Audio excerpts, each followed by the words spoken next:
Weddings are supposed to be the happiest day of a woman's life. But for Emily Carter, her wedding turned into a stage for the ultimate betrayal and the most unforgettable revenge. Emily Carter, a 27-year-old marketing executive from Dallas, Texas, had always dreamed of the perfect wedding. A white dress, family gathered, flowers blooming, and her fiancé Michael standing proudly at the altar. Michael wasn't just her fiancé, he was her savior. Or at least that's what she thought.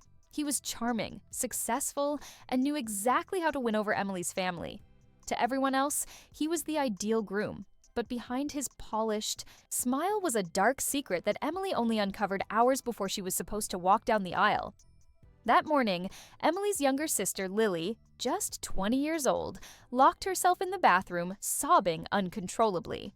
Emily forced her. Weigh-in, terrified something horrible had happened. Lily, with trembling hands, showed her phone screen to Emily. The messages on the screen made Emily's blood run cold. They were from Michael and his best man, Jason. The two men had been blackmailing Lily for months, threatening to leak intimate photos of her online unless she obeyed their disgusting demands. Lily had been too ashamed and scared to tell Emily, fearing it would destroy her sister's big day. Emily's heart shattered, but not from weakness, from rage. This wasn't just betrayal. This was war, and Emily decided in that very moment that she would not cancel the wedding. She would walk down that aisle, smile at Michael, and then destroy him where it would hurt the most, in front of everyone he wanted to impress. As the music started, Emily gripped her bouquet tightly. Every step down the aisle was heavy, but her resolve grew stronger. Guests whispered about how stunning she looked, completely unaware of the storm about to erupt. When she reached the altar, Michael smiled like the perfect groom. Jason, standing smugly beside him, winked at Emily as though she was the prize in their twisted little game. Emily took a deep breath. Instead of repeating her vows, she turned to the audience of 200 guests, her voice steady but sharp. I was supposed to marry the man standing in front of me today. But before I do, there's something you all need to know about Michael. And his best man, Jason. Gasps rippled through the church.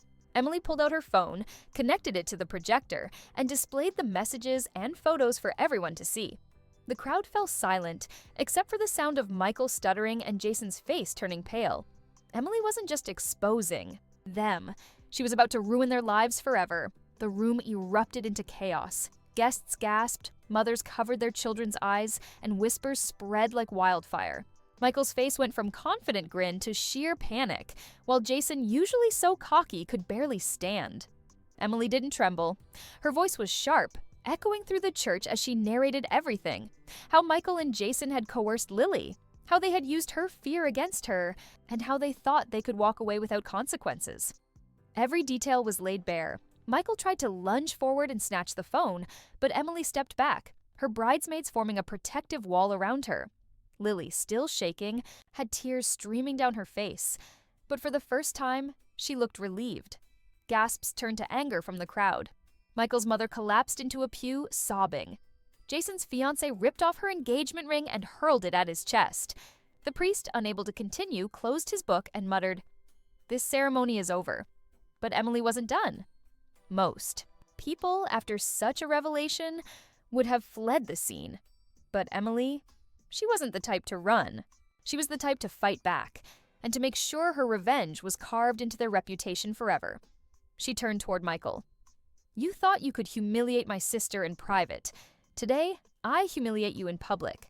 A video camera, set up to record the ceremony, had captured everything, and Emily knew exactly what she would do with it later. Michael fell to his knees, begging, "Emily, please, we can fix this." The audience burst into laughter at his pathetic display.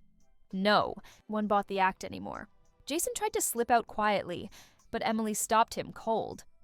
"Don't think you'll escape this, Jason. Every guest here now knows the truth, and the authorities will know soon, too." Police weren't called immediately, but Emily already had a plan.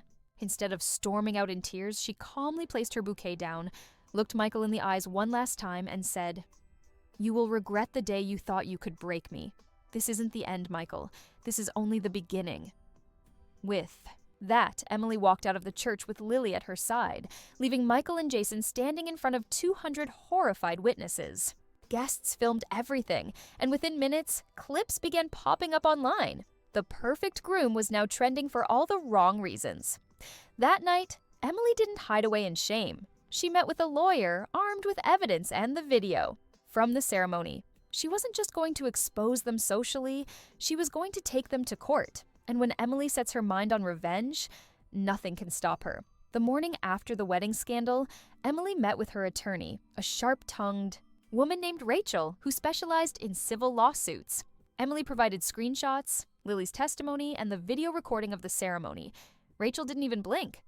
"We're not just suing for emotional damages," Rachel said firmly. "We're going after defamation, harassment, and blackmail.